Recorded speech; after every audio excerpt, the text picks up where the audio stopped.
आज के वीडियो में हम बात करेंगे 10 सर्व सुंदरियों की, जिनका नाम हमें महाभारत के महाकाव्य में मिलता है।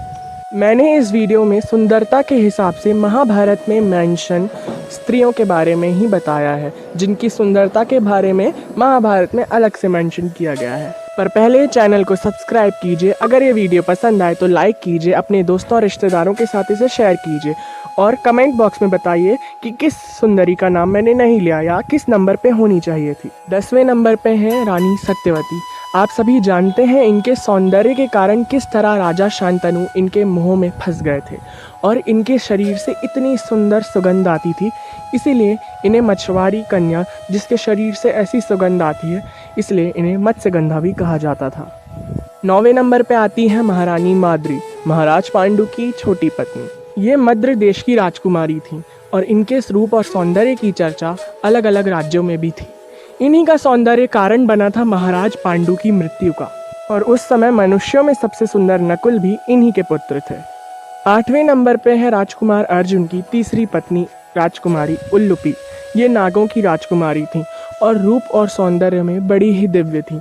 उस समय कोई भी नाग कन्या इनके समान सुंदर नहीं थी, इसीलिए इन्हें भय था कि कोई नाग पुरुष इनसे शक्तिपूर्वक विवाह न कर ले।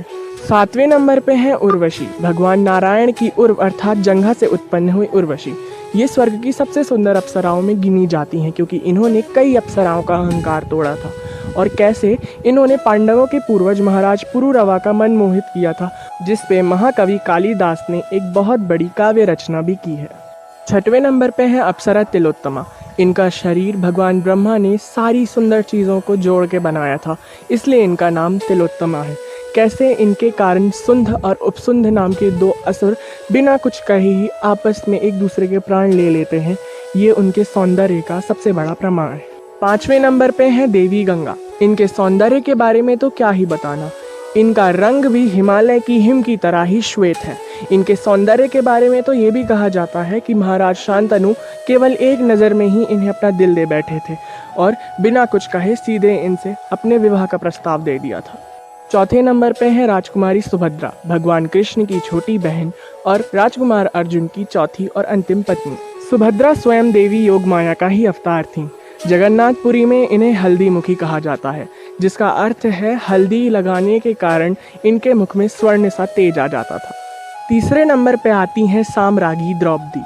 जी हाँ, द्रौपदी, जो कई देवियों का सम्मिलित अवतार कही जाती हैं।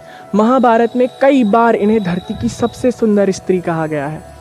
इनका कृष्ण रंग कई बार इन्हें भगवान कृष्ण के ही समान सुंदर दर्शाता है, और इनके सौंदर्य के बारे में तो सारे आर्यावर्त को भी पता था। तो वीडियो में आगे बढ़ने से पहले और ये जानने से पहले कि द्रौपदी से भी ज़्यादा ऐसी कौन दो सुंदर स्त्रियां थीं, आप मेरे चैनल को सब्सक्राइब कीजिए और साथ ही साथ ये वीडियो अगर पसंद आ रहा हो तो लाइक कीजिए और बेल आइकन दबाना ना भूलें और शेयर भी ज़रूर कीजिएगा। अगर मैंने किसी सुंदरी का नाम इस लिस्ट में नहीं बताया तो कमेंट सेक्शन में ज़रूर मुझे बताइएगा। और एक और ज़रूरी बात कि अगले 2 नामों में राधा जी का नाम नहीं है, क्योंकि ये वीडियो और ये लिस्ट महाभारत के अकॉर्डिंग है और महाभारत काव्य में राधा जी का नाम नहीं है। 2रे नंबर पे हैं भगवान श्री कृष्ण की उपपत्नियाँ, उनकी 16,100 पत्नियाँ। ये सभी कई गोपनीय विद्याओं, शक्ति और देवियों का ही स्वरूप थी, जो धरती पे मानवी, नाग कन्या, यक्ष कन्या और गंधर्व कन्याओं के रूप में जन्मी थी। नरकासुर इनके सौंदर्य से मोहित होकर इनका अपहरण किया था। और पहले नंबर पे है भगवान श्री कृष्ण की अष्टभार्याएं। इनके सौंदर्य के बारे में आप इसी तरह समझ जाइए कि रुक्मणी स्वयं महालक्ष्मी का स्वरूप थी, सत्यभामा स्वयं भगवती पृथ्वी का स्वरूप थी, इसी तरह जामवंती भी देवी का स्वरूप थी और कालिंदी भी स्वयं यमुना जी का स्वरूप थी। इसी प्रकार भगवान कृष्ण की 8 पटरानियाँ अलग अलग दिव्य देवियों का स्वरूप थीं। अगर इस वीडियो में राधा जी का नाम होता तो ज़रूर राधा सहित सारी गोपियाँ अष्टभार्याओं के साथ ही पहले नंबर पे होती। तो ये थी महाभारत में वर्णित 10 सबसे सुंदर देवियाँ। और अगर आपको इस वीडियो में किसी का नाम नहीं मिला तो प्लीज़ कमेंट सेक्शन में मुझे उसके बारे में ज़रूर बताइए।